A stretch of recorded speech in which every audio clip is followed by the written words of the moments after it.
Kendali dan regulasi merupakan dua pilar utama dalam tata kelola organisasi yang memastikan bahwa setiap proses berjalan sesuai dengan standar dan aturan yang telah ditetapkan. Dalam dunia bisnis, pemerintahan, serta sektor publik lainnya, kendali dan regulasi tidak hanya berfungsi untuk mengatur operasional tetapi juga untuk meningkatkan efisiensi, transparansi, dan keberlanjutan organisasi.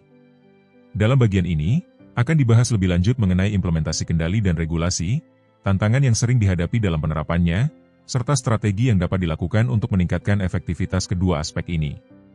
1. Implementasi kendali dan regulasi dalam organisasi. Agar sistem kendali dan regulasi dapat berjalan secara efektif, organisasi perlu mengembangkan dan menerapkan langkah-langkah yang terstruktur. Berikut adalah beberapa pendekatan utama dalam implementasi kendali dan regulasi. A. Penerapan sistem kendali yang efektif. Sistem kendali yang baik harus mampu mengawasi, mendeteksi, dan mencegah terjadinya penyimpangan dalam organisasi. Berikut adalah beberapa langkah dalam penerapannya. Penetapan kebijakan dan prosedur standar. Organisasi perlu memiliki kebijakan dan prosedur tertulis yang menjadi pedoman dalam menjalankan aktivitas bisnis. Setiap kebijakan harus dikomunikasikan dengan baik kepada seluruh karyawan dan pihak terkait. Audit dan evaluasi berkala. Audit internal dan eksternal dilakukan secara berkala untuk mengevaluasi efektivitas sistem kendali yang ada.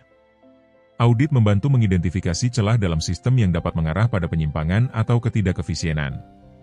Sistem pemantauan berkelanjutan. Penggunaan teknologi seperti sistem pemantauan real-time dan analisis data dapat membantu mendeteksi anomali dalam operasional. Sistem ini memungkinkan perusahaan untuk bertindak cepat dalam mengatasi permasalahan yang muncul. Pelatihan dan kesadaran karyawan. Karyawan harus diberikan pelatihan berkala tentang kebijakan kendali dan regulasi yang berlaku. Kesadaran akan pentingnya kepatuhan terhadap regulasi dapat membantu dalam membangun budaya kepatuhan di dalam organisasi. B. Implementasi regulasi dalam organisasi. Regulasi yang diterapkan dalam organisasi harus mengikuti standar yang ditetapkan oleh pemerintah, industri, atau kebijakan internal. Beberapa langkah penting dalam implementasi regulasi meliputi penyesuaian dengan peraturan yang berlaku. Organisasi harus selalu memperbarui kebijakan mereka agar tetap sesuai dengan regulasi terbaru yang dikeluarkan oleh pemerintah atau otoritas terkait. Penerapan sistem kepatuhan, compliance system. Sistem kepatuhan dirancang untuk memastikan bahwa semua aktivitas bisnis mengikuti aturan yang telah ditetapkan. Compliance officer seringkali ditunjuk untuk mengawasi implementasi regulasi di dalam organisasi. Pengelolaan risiko regulasi. Risiko kepatuhan dapat terjadi jika organisasi gagal memenuhi persyaratan yang ditetapkan dalam regulasi. Oleh karena itu, manajemen risiko harus dilakukan untuk mencegah pelanggaran dan potensi sanksi hukum. Kolaborasi dengan otoritas pengawas. Organisasi perlu menjalin hubungan baik dengan regulator dan otoritas pengawas untuk memastikan pemahaman yang baik terhadap aturan yang berlaku. 2. Tantangan dalam penerapan kendali dan regulasi. Meskipun kendali dan regulasi sangat penting bagi keberlanjutan organisasi, terdapat beberapa tantangan yang sering dihadapi dalam penerapannya, antara lain. A. Biaya implementasi yang tinggi. Penerapan sistem kendali dan regulasi yang ketat seringkali memerlukan investasi besar dalam hal teknologi, pelatihan, serta sumber daya manusia. Perusahaan kecil dan menengah, UKM, sering menghadapi kendala dalam menyesuaikan diri dengan regulasi karena keterbatasan dana dan tenaga ahli. B. Kompleksitas dan perubahan regulasi. Regulasi yang sering berubah dan memiliki interpretasi yang berbeda dapat menyulitkan organisasi dalam menyesuaikan kebijakan internal mereka. Perusahaan multinasional harus mengikuti regulasi yang berbeda di setiap negara tempat mereka beroperasi, yang meningkatkan kompleksitas kepatuhan. C. Resistensi dari internal organisasi.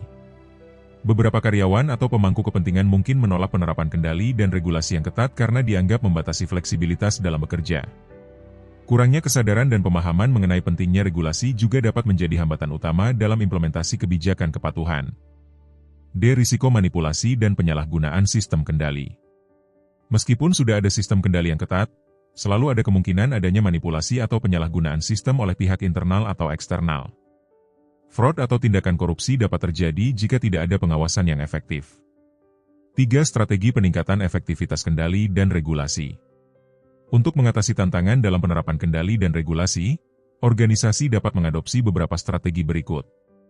A. Digitalisasi dan otomatisasi kendali dan regulasi. Pemanfaatan teknologi seperti Artificial Intelligence, AI, Big Data Analytics, Dan blockchain dapat meningkatkan efisiensi sistem kendali dan kepatuhan. Sistem otomatisasi dapat mengurangi human error dan meningkatkan akurasi dalam pemantauan regulasi. B. Peningkatan kapasitas dan kompetensi SDM. Program pelatihan berkala bagi karyawan dapat meningkatkan pemahaman mereka terhadap pentingnya kepatuhan terhadap kendali dan regulasi. Penggunaan e-learning dan simulasi dapat menjadi metode yang efektif dalam mengedukasi karyawan mengenai risiko kepatuhan dan cara mengatasinya. C. Membangun budaya kepatuhan dalam organisasi. Kepatuhan terhadap regulasi harus menjadi bagian dari budaya organisasi dan didukung oleh semua level manajemen. Pemimpin organisasi harus memberikan contoh dengan menunjukkan komitmen terhadap tata kelola yang baik dan kepatuhan regulasi. D. Kolaborasi dengan pihak eksternal. Organisasi dapat bekerja sama dengan lembaga hukum, asosiasi industri, serta regulator untuk memahami dan mengimplementasikan regulasi dengan lebih baik. Penggunaan jasa konsultasi kepatuhan, compliance consulting, juga dapat membantu organisasi dalam mengelola risiko regulasi. E. Penguatan sistem pengawasan dan audit. Meningkatkan frekuensi audit internal dan eksternal untuk memastikan bahwa kendali dan regulasi dijalankan dengan benar. Penggunaan whistleblower system untuk memungkinkan pelaporan anonim terhadap pelanggaran kepatuhan dalam organisasi. Kesimpulan.